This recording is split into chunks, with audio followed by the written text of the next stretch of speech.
back.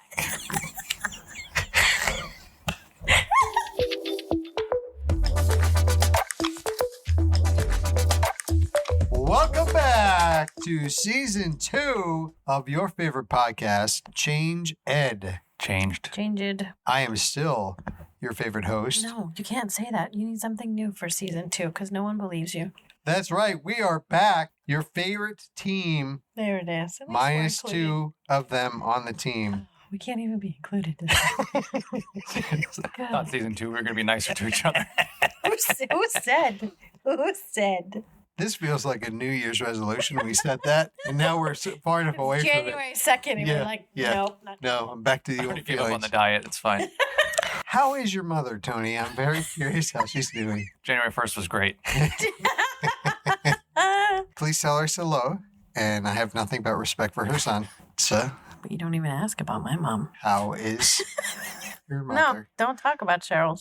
Don't CB. talk about. Please tell her hello. Anyway, we're back. I am your host, Andrew Kuhn, education consultant from Montgomery County Intermediate Unit. I'm going to make Can the we unpack? At what point did he make the decision that he's the host and we are the sidekick? Episode 1, season 1.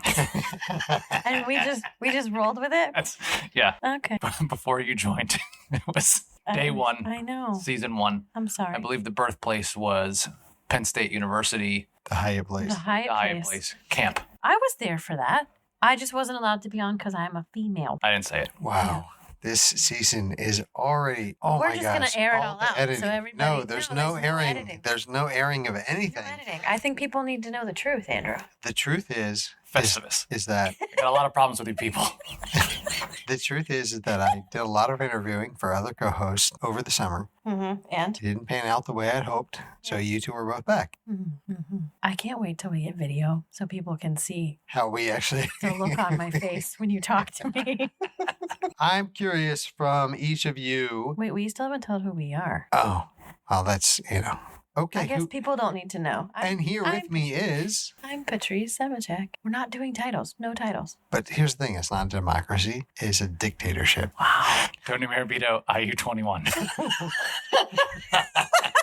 All right. I like to work the dictatorship in like a democracy kind of style. So There are words that I want to say that I can't because this is an educational, state-funded podcast. Thank you very much, Yeah. PDE, for your sponsorship and support.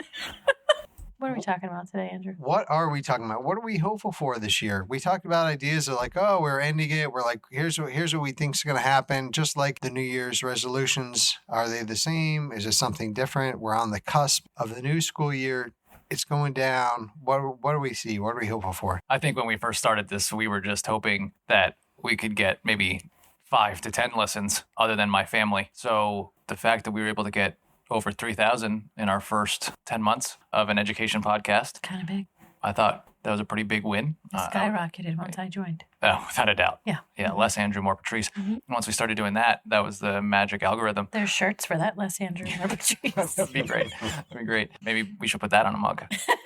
Double that this year, I think would be fantastic. That's my goal. Oh, 6,000 or 9,000 because we're going to get 6,000 in a year. Add those together. Yeah, I think that's good. 9,000. 9 is good. I like it. Put it Are in you the saying note. you want to double less Andrew, more Patrice, or you want to double Yes, or that too. downloads? Two things can be Both. true.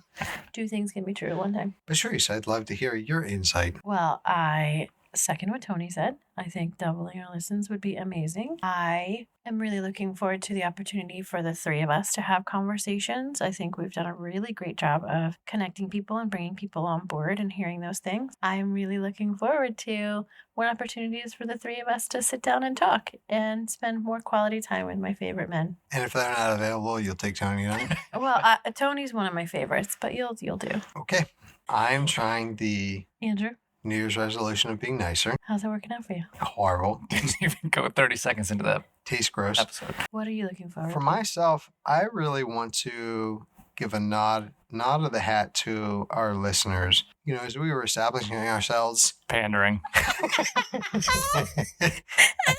as we were establishing ourselves, Please like me more. Poor guy lost the poster contest. That's all I can think about over season 1. Oh, is that part of your resolution? Is to win the poster contest? That's done. We don't need that anymore. No, it's We're coming far back. too big. I love that Tony wasn't even there one of the days and he still beat you. And your stickers were bigger and he still beat you. Well, if we're being honest, I mean, the Marabito does run Pete and C, so they, it's just underlying. There were all these, everybody was related to Tony that they So showed people up. didn't really know who I was. How did I beat you? Wait, did I beat everybody? Oh, yeah. I did? It was a clean sweep. Oh, Sweet. We didn't even show up, basically. We were there. it's because I'm so nice. So I feel like what I was saying before, I want to give a nod of the hat to our listeners. And, we worked hard on putting out a lot of podcasts and find it. What are they looking for? How can we really be responsive to them, but also bring new ideas and new thought processes out there? Mm-hmm. I think the whole intention of this podcast was so that we could create a Monday morning quarterbacking for education where, people are able to listen to our podcast on the way into work on Monday morning and then have conversations. Oh my goodness. Oh, that's mine. We all know it's yours.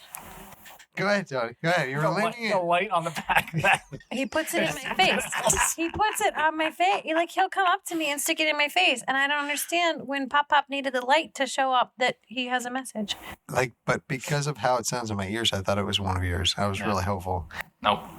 Neither one of us need a light and a sound to indicate that our phone is going off. I couldn't see it without my glasses.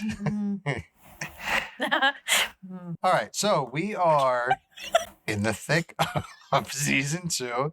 I think we have a lot of great. We're just starting. Yeah. Well, we've We're recorded. the entryway. Yeah, that's true. I'm excited for our guests this season. I hate both of you so immensely.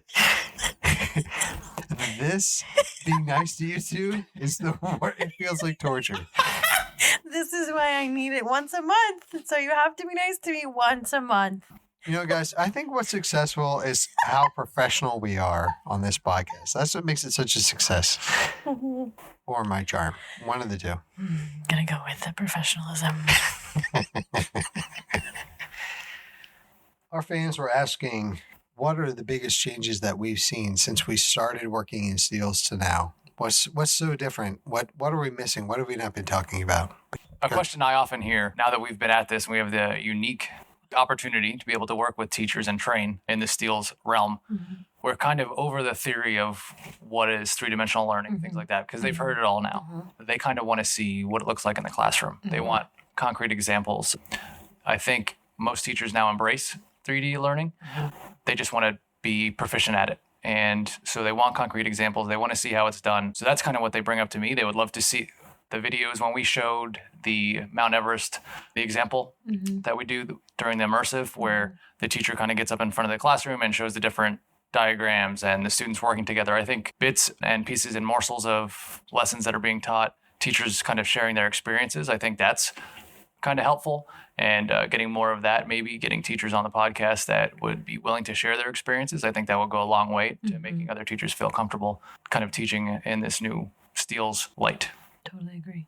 And I really appreciate you talking about the format that it comes out in. Having conversations through the podcast is different than watching a video of somebody teaching a very specific lesson. Because I think with all of it, it takes a lot of grace. It takes grace from the teachers. It takes grace from the people who are providing the information, because not every part is going to work in your specific classroom. And that's one thing that we've ran into in different arenas that we've been part of. They're like, well, this is great, but I teach 11th grade biology. This is not going to work for 11th grade biology. So I think for all of us is, how do we take that 10,000 foot view, and then is it our job as the educator to kind of narrow that down? So I think these conversations help us to narrow it down in a way that allows us, again, that grace to find it in our own space, versus I think a lot of times in trainings, you're like, oh, this is how you do it, but I can't replicate that. So instead, we're having these conversations. What are some common threads that you hear when you're delivering professional development, or some concerns even at the expo? Like, what are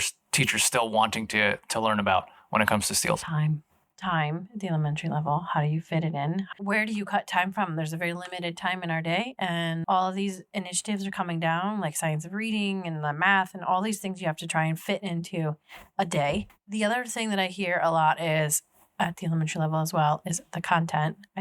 I'm not strong in the content. I'd be strong in the content, but I don't have the time to go in and learn the physics or the biology or the chemistry or any of that comes along with it. And so I had this really great conversation with someone. Her question was, if I'm not an expert in the space, when I'm paid to be the expert in the space, how do I open it up enough for my students to be able to be free in their questioning, but narrow enough to get where I need them to get? So how do I navigate that? And I mean, we're all still kind of figuring it out. So I think it's a really interesting question that would be a great podcast topic, if I'm being honest. And when you were saying that, Patrice, it made me think of a tunnel that goes through a mountain. And on the other end is the white light. And that's kind of that narrow focus you want to get to. But then kind of the darkness of the tunnel is like, but I want to have it open so we can figure it out. But I know I want to get you to that spot. I know we say no free ads, but OpenSci does a really good job, at least at the middle school level. Before you teach a unit, they do like an hour webinar video giving you an outline, because you probably haven't taught this topic in years, right? So just giving you a little bit of background information, some things that you might incur during teaching this topic. So especially at the elementary level, being an ex-elementary teacher, that would be so helpful to me, but it's still not going to answer everything, but at least make you a little bit more comfortable. So I hope whatever programs are being used or whatnot, it would be great to have some kind of video series to be able to look back on that might help a little bit. I know when you're going to have the time to watch that, but at least, some teachers would take the time to kind of review that and make themselves a little bit more comfortable with the content before they teach it. For me, there are two things that really stand out. One is modeling, and that's what we were talking about just a little bit ago. There's that educators, rightfully so, are like, I would like to see how this plays out, right? I understand it all. I get it. I'm behind it. I want to see it. So what that looks like and how that actually plays out, it can be a challenging scenario, right? Trying to get teachers in that space with all the different challenges we have. So what does modeling look like? And what does it look like to teach in a way that hasn't been modeled for the majority of us, nor have we experienced? And the other thing would be assessments. Yeah. Assessments are a very, very big deal because of how standards have worked for us in the past. What does that significant shift look like for the assessment? There are a lot of things that we just don't have the interest to, but also we have podcasts that we're already working on lining up this year to dive more into assessments itself. What is that? How do we peel that back? How do we pull back all the layers on that onion and not only understand it, but then understand what does it look like for us moving forward? So that's a big focus. I know we always look to New Jersey because they're 10 years ahead and they've been going through this, but I wonder how their assessments have changed, not only like in the classroom after, a chapter or a unit, but also like state testing. I wonder if we could get that information. Actually, we have a podcast lined up with someone from New Jersey, don't we? In October. Who also came to our expo. He's an educator, very knowledgeable. Very knowledgeable, great experiences, very open to sharing. And he used to work for ETS. And he has a lot of great insight into this. And I think answers just kind of what you're talking about. Like, what are other states doing? What are they still not doing? How are we figuring it out? Because I think the secret sauce, not to give too much away, but the secret sauce of this is like, well, it has been around for 10 years. It's still new enough that everybody's still trying to figure out how do we accurately test for this? If we don't know how to test for it, there isn't one field of thought to say, well, then if we can't test it, it's not the right way to do it. But then there's another field of thought that says maybe we just don't know how to test for it correctly. It doesn't mean we're not doing the right thing. We're trying to fit a square peg into a round hole. We're also trying to mass test. So there's a difference between mass test and taking an assessment that is easy, quote unquote, to grade versus assessing understanding. And so those are two different things. And at the state level, we're trying to do mass testing. And in the classroom, we're testing for something very different. We're testing for understanding and can they coherently explain what they're doing. And so I think that's the disconnect that we need to have some larger conversations about. Like, yes, just because we're being measured for this mass test doesn't necessarily mean what we're doing is wrong, nor should it be assessed that way in the classroom. Yeah, they should practice multiple choice and fill in the blanks and open-ended responses. But in reality, what are we really assessing and what are we trying to teach is what I think the difference is. I'm going to do what I always do and bring it back to AI. I think, Patrice, you were just kind of hitting on it when you said anything is like Googleable, right? Look upable. Yeah. If you can just find the answer, then what's the point of kind of teaching it? So being able to discern, look through that information, vet it, and then how do I use that information learning how to test that information, and then what do I do with that information once it's tested, right? So I was just having this discussion with some educators over at DeSales, and they were getting upset because it can just be easily found on AI now. So we kind of have to get comfortable being uncomfortable with using AI, and then finding different ways to make AI-proof assignments. So using maybe 2 versions of AI to look up a certain topic and then comparing them, and just using AI to kind of help us with an assignment rather than being afraid of it. So I'll do what I always do and bring it back to AI. Well, I think it goes a little bit beyond that too. I think it goes to the point of making it un-AI-able, which is that I kind of like that phrase, but I'm having a hard time saying it. The idea is that you're going deeper synthesizing of the information. AI can, probably do that, but not in the way that a human would yet. Then maybe it'll get there. But I think that's the whole point. You have to ask those higher level questions. You can't ask level 1 questions anymore without knowing that it's going to get searched up and Googled. And there's also a skill of prompting it too, right? That's going to be a job. That's also a career in the future. And we're done. Well, let's do something different this season and give you guys the final thoughts, and I'll just write down all of the amazing things that you guys say. I hate when he does this. It's so much pressure. He's been doing it for a year. You can ping pong back and forth. Second to last final thought. Oh, we still have the second to last final thought. Well, yeah. I mean, if you want me to it's sweep not a it all up, complete new resolution. if you want me to sweep it up, I can do that. Please, Andrew, sweep it all up for us. I feel like we need a support group. Yeah. We definitely have to make a podcast. Just you and I. It would be so lovely. Like an Andrew abuse. An AA group. An AA group. We can invite everybody who interacts with him. That's correct. I was thinking WOA without Andrew. Oh. He even has to name his own podcast about his abuse. I will allow it if you name it WOA. This really is a dictatorship. Wow. Do you have to sit in on the conversations and stare at us while we talk about you too? I'll write down the questions you can ask. My closing thought is I can't wait to learn more about... I just can't even... There's no redemption. I can't wait to learn from our guests this season. Me too. Because last year's guests were truly amazing. Yeah. I came in thinking I knew a good amount about steels when really it was... just the tip of the iceberg, So such a minuscule amount. And then there's still so much more to learn, so much more to experience. And that's what I'm carrying into this next season. I actually really enjoy our time together, despite how much we banter? Yeah. Sometimes it's hurtful, and I do have to call my therapist in the car on the ride home. But most of the time, I enjoy our time together. So I like getting to spend time with you guys, and I like getting to know other people. But I also think it's not a usual opportunity for 3 teachers to sit in a space and talk about what we get to talk about. We get to talk about pedagogy and changing the way education happens. And I don't think in the normal day-to-day, a lot of our teachers get opportunities to do that. So I'm really looking forward to more of that. Remember to subscribe and listen and smash that like button. What? I don't know. What do you do? Is that YouTube terminology? Subscribe and listen? Okay, Papa. Listen.